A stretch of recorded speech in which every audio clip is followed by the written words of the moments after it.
Un citoyen qui avait publié un texte critique, très, très critique sur un projet d'éolienne dans sa région a eu la surprise de recevoir une mise en demeure de la MRC de Nicolette-Yamaska. La MRC est d'avis que certains propos sont diffamatoires. On le sait, la politique municipale, c'est parfois un sport houleux. Ça soulève en tout cas beaucoup de questions. Pour en parler, on accueille notre collaboratrice, Guylaine Bachand. Bonjour, Guylaine. Bonjour, Isabelle. Alors, on est habitués, les journalistes, il y a certains citoyens aussi, quand ils reçoivent des mises en demeure et quand on reçoit des mises en demeure, c'est souvent pour nous faire taire. Est-ce que ça ressemble à ça? Ça arrive, je ne me prononcerai pas ici, mais ça arrive, c'est ce qu'on appelle une mise en demeure ou éventuellement une poursuite bâillon. Par exemple, je vous poursuis en diffamation. C'est tellement frivole, ça n'a aucune chance de succès. J'ai beaucoup de moyens financiers, ça a un effet refroidissant sur vous. Vous pouvez aller voir un juge à tout moment, pas vous laisser traîner là, pendant des années, pour casser ça en disant c'est vraiment une poursuite qui sert à me bâillonner. Bon, alors on verra si ça prend ce chemin-là. On le sait, les citoyens qui prennent la parole, soit dans des assemblées municipales, des fois sur Internet, peuvent être extrêmement critiques, des fois même assez virulents. Est-ce qu'ils peuvent invoquer leur liberté d'expression, justement? Bien, ici, c'est sûr, vous le savez, là, Isabelle, au Canada, la liberté d'expression, c'est un droit très, très fort. Il y a de la jurisprudence qui dit particulièrement quand on veut critiquer nos élus, le gouvernement. Les tribunaux sont assez frileux à, justement, se lancer dans l'arène politique et empêcher quiconque de parler. Tout à fait. Mais la liberté d'expression, c'est pas absolu. Oui, c'est pas infini, là, on se comprend. Évidemment, les règles de diffamation continuent de s'appliquer. Un citoyen ne pourrait pas traiter, par exemple, un maire de fraudeur notoire s'il n'y a aucune preuve. Oui, de magouilleur ou que sais-je, quelque chose qui l'attaquerait, qui attaquerait sa réputation. Bon, la MRC, Nicolette-Yamaska, demande qu'on cesse de tenir des propos diffamatoires à son endroit. Si le citoyen continuait, lui ou un autre, est-ce que ça pourrait aller jusqu'au fait que la municipalité demande une injonction, par exemple, pour le faire taire? Bien, ça s'est déjà vu, mais vu la liberté d'expression, ce ne sera pas là, à tout azimut et à tout vent. On ne peut pas, par exemple, par injonction, dire à un journaliste ou à un citoyen, vous ne parlerez plus jamais de cette personne ou de ce sujet. Si je vous donne un exemple bien concret dans la jurisprudence, il y a un monsieur, un citoyen, il plaquait partout des petites affiches avec des mots assez forts et il y a eu une injonction parce que malgré les mises en demeure, il continuait et on lui a dit, il faut que vous cessiez d'utiliser le mot corruption, vous n'avez pas de preuves de ça. On est comme à l'Assemblée nationale avec les mots interdits, là. Il y avait dictature aussi. Donc, il y avait quelques mots, et c'est précis comme ça dans l'injonction. Bon, au moins, on encadre, on balise, c'est ça? On permet certains élans, mais pas tous les mots. Exact. Et on le sait, Guylaine, dans l'arène politique, là, on mêle souvent bien des choses. Les faits bruts, les opinions. Et quand on passe du commentaire à la diffamation, c'est difficile de trouver la frontière, justement. Quand est-ce que l'un devient l'autre? Alors, comment ils font, les juges, pour déterminer quand est-ce que le commentaire devient de la diffamation? C'est vrai, c'est pas un exercice facile. Non, Ils sont habiles à le faire, évidemment, les juges. Et on va justement étudier le choix des mots. Vous avez parlé tantôt de magouille. C'est amusant parce qu'il y a déjà une cause où quelqu'un a été blâmé parce qu'il parlait de magouille.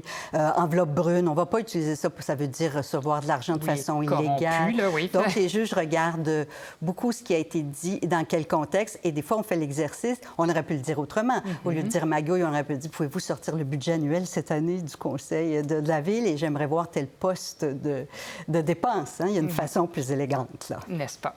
Bon, dans sa mise en demeure, je l'avoue, là, je ne l'ai pas lu, mais je suis certaine que mon invité l'a lu parce qu'elle est beaucoup plus professionnelle. Alors, dans sa mise en demeure, la MRC demande une rétractation des propos et demande aussi un projet de lettre d'excuse. Un projet, ça veut dire qu'elle n'est pas finalisée. La MRC l'approuverait, cette lettre-là, et elle serait publiée, elle serait envoyée aux médias. Mon Dieu, il me semble que c'est beaucoup demandé. Avant de parler des procès, est-ce que c'est normal, ça, ce genre de demande-là? On s'essaie à quoi? À mettre la main dans les excuses que quelqu'un ferait? Je dois avouer, pour avoir pratiqué dans le domaine de la diffamation, mais plus avec des journalistes, que oui, c'est possible. On veut parfois, ça va éviter un procès, on s'entend, puis on veut s'entendre sur le texte. Ça ne peut pas être non plus des excuses à genoux. Les juges, premièrement, parfois sont plus réticents parce que, premièrement, ce n'est pas eux qui vont rédiger la lettre. Et une ordonnance, il faut que ça soit clair et précis. Alors, si le procès est fini, puis ils disent « allez vous entendre sur une lettre », est-ce que vraiment les gens vont s'entendre? Alors, c'est accordé, j'ai déjà vu ça, mais c'est pas fréquent que ça soit du domaine du juge, disons. J'ai lu quelque part dans ce dossier-là qu'on voulait s'assurer que la personne ferait des excuses sincères. Mais là, franchement, entre vous et moi, là, comment il n'y a pas d'instrument qui mesure la sincérité des excuses. On peut écrire « je m'excuse, je suis contrit », mais qu'est-ce qui nous garantit que c'est vrai?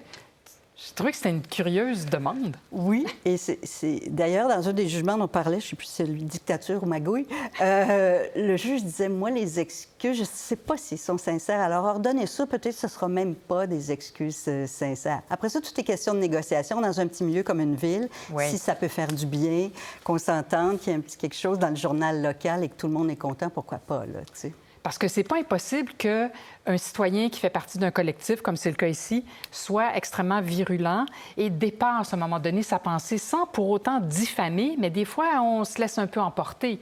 Est-ce que c'est un peu élastique, ce concept-là de vous avez le droit de critiquer, d'être un petit peu trop cruel ou un petit peu trop cru, mais...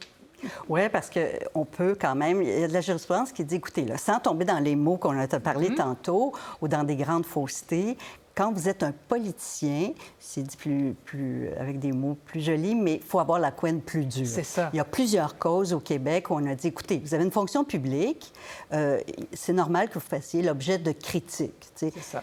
Par contre, on a déjà dit, ne me traitez pas, Lucien Bouchard s'était fait traiter de nazi, ça allait trop loin. Oui, oui. Il y a vraiment des degrés, là, mais il faut un petit peu supporter la chaleur quand on est un politicien. On a beau être endurci, on n'est pas obligé de supporter, de soutenir, enfin, d'endurer ou de tolérer les insultes aussi, et les insultes graves.